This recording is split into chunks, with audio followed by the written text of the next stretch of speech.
হুজুর সাল্লাল্লাহু আলাইহি ওয়াসাল্লাম 12 রবিউল আউয়াল অত্যন্ত অসুস্থ হয়ে যান। মা আয়েশা সিদ্দিকা রাদিয়াল্লাহু তাআলা আনহা হুজুরকে হেলান দিয়ে বসালেন। এমন সময় আয়েশা রাদিয়াল্লাহু তাআলা আনহার ভাই আব্দুর রহমান বিন আবু বকর সেখানে উপস্থিত হলেন। হযরত আব্দুর রহমান বিন আবু বকরের হাতে একটি নতুন মিসওয়াক ছিল। হুজুর পাক সাল্লাল্লাহু আলাইহি ওয়াসাল্লাম বারবার সেই মিসওয়াকের দিকে তাকাচ্ছিলেন, কিন্তু মুখে কিছু বলছিলেন না। তখন মা আয়েশা সিদ্দিকা রাদিয়াল্লাহু তাআলা আনহা সেই মিসওয়াকটি তার ভাইয়ের কাছ থেকে নিলেন এবং নিজের দাঁত দিয়ে চিবিয়ে মিসওয়াকটি নরম করে দিলেন। এবার তা হুজুরকে পেশ করলেন। হুজুর মা আয়েশার দাঁতে নরম করা সেই মিসওয়াক দ্বারা মিসওয়াক করলেন। মা আয়েশা বলেন, হুজুর একদম সুস্থ মানুষের মতো মিসওয়াক করলেন।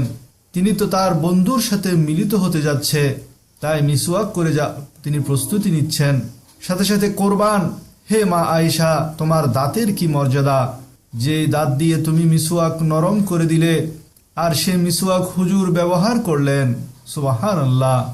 এমন ভালোবাসা পৃথিবীর বুকে আরেকটি খুঁজে পাওয়া খুবই দুষ্কর।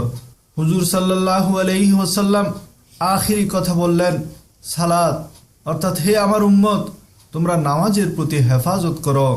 দ্বিতীয় নসিহত করলেন যে আমার গরিব উম্মতদের প্রতি তোমরা খেয়াল রাখিও। হযরত আজরাইল আলাইহিস সালাতু ওয়াস সালাম মালাকুল মউত যখন আসলেন অনুমতি চাইলেন এবং বললেন, ইয়া রাসূলুল্লাহ, আপনি যদি অনুমতি দেন আপনাকে নিয়ে যাব, যদি থাকতে চান তাহলে আমি চলে যাব।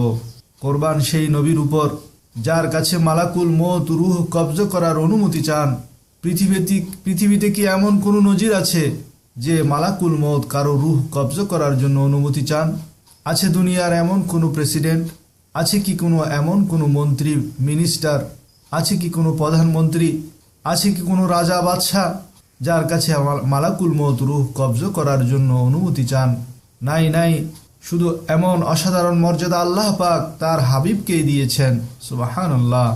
হুজুর জিব্রাইলকে জিজ্ঞেস করল, হে ভাই জিব্রাইল, আজরাইলকে কি আমার রূহ কবজ করার জন্য অনুমতি দিয়েছে? জিব্রাইল আলাইহিস সালাতু ওয়াস সালাম উত্তর দিলেন, ওয়া ইন্না রাব্বাকা লামুশতাকুন ইলাইকা। হে রাসূল সাল্লাল্লাহু আলাইহি ওয়াসাল্লাম, আপনার প্রভু আপনার প্রতি উৎসুক। ওয়া ইন্নাল হাক্কা জাল্লা জালালুহু ইউসাল্লিমু আলাইকা। মহান আল্লাহ আপনার প্রতি সালাম পাঠিয়েছেন। সেদিন যদি আমাদের দয়ার নবী এই আর্গুমেন্টটি না করত তাহলে আমরা সবাই শুকর বনে যেতাম। আল্লাহর নবী আর্গুমেন্ট করলেন। ফাকালান নবী সাল্লাল্লাহু আলাইহি ওয়াসাল্লাম, ইয়া আখি জিবরাইল, মান লি উম্মতি মিন বাদি। হে ভাই জিব্রাইল, আমার পরে আমার উম্মতের কি হবে? ক্বালা জিব্রাইল আলাইহিস সালাম, ইয়া মুহাম্মাদু রাব্বুকা ইয়াকরাউকা সালাম ওয়া ইয়াকুলু আনাল কাফিলু বিহিম। জিব্রাইল আলাইহিস সালাতু ওয়াস সালাম বললেন, হে মুহাম্মদ সাল্লাল্লাহু আলাইহি ওয়াসাল্লাম, আপনার প্রভু আপনার নিকট সালাম পাঠাচ্ছেন এবং বলছেন আমি তাদের জিম্মাদার। সুবহানাল্লাহ, আলহামদুলিল্লাহ।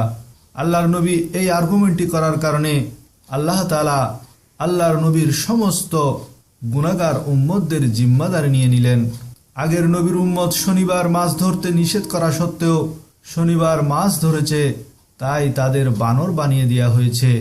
হে ভাই, বন্ধু, দোস্ত, আজ নেশা করা মাছ ধরা থেকেও বড় অপরাধ, সুদ খাওয়া তার চেয়েও বড় অপরাধ, মা বাবার নাফরমানি তার চেয়েও বড় অপরাধ, জেনা করা তার চেয়েও বড় অপরাধ, গান বাজনা বেহায়াপনা এসব তার চেয়েও বড় অপরাধ।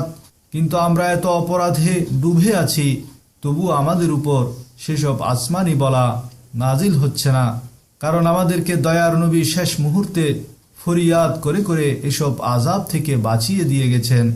আসুন সেই নবীর এমন এহসানের শুকরিয়া আদায় করি, সেই নবীকে প্রাণের চেয়ে অধিক ভালোবাসি, সেই নবীর সুন্নত সমূহকে আঁকড়ে ধরি, সে নবীর শেষ নসিহত নামাজ ও গরিবদের প্রতি খেয়াল রাখি। ইন্নাস সালাতা তানহা আনিল ফাহশাই ওয়াল মুনকার।